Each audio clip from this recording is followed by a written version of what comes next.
पंडित दीनदयाल उपाध्याय कालांतर में भारतीय जनसंघ के अध्यक्ष बने, लेकिन उनके साथ भी वही विश्वासघात हुआ।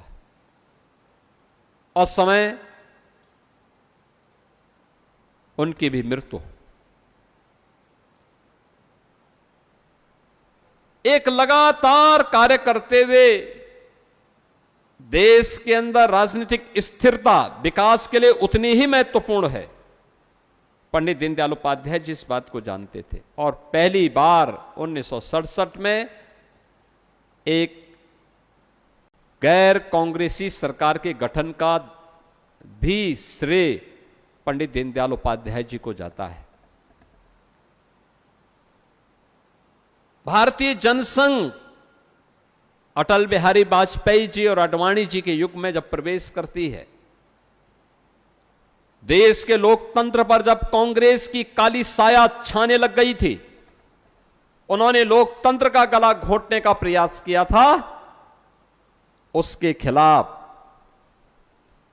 उस समय कोई एक दल था जिसने कहा था कि देखिए, देश का हित सर्वोपरि, दल का उसके बाद वो भारतीय जनसंघ है।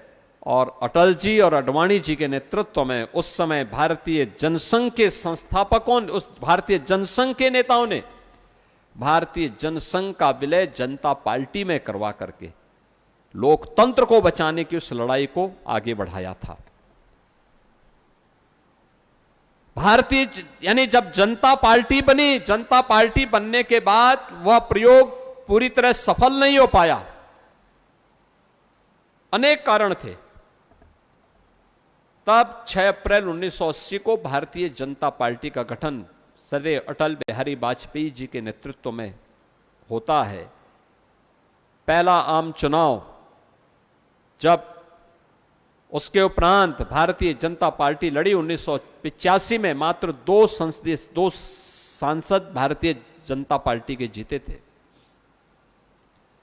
और आज देश ही नहीं, दुनिया के सबसे बड़े राजनीतिक दल के रूप में भारतीय जनता पार्टी का उदय दुनिया के अंदर कहीं नहीं देखने को मिला है।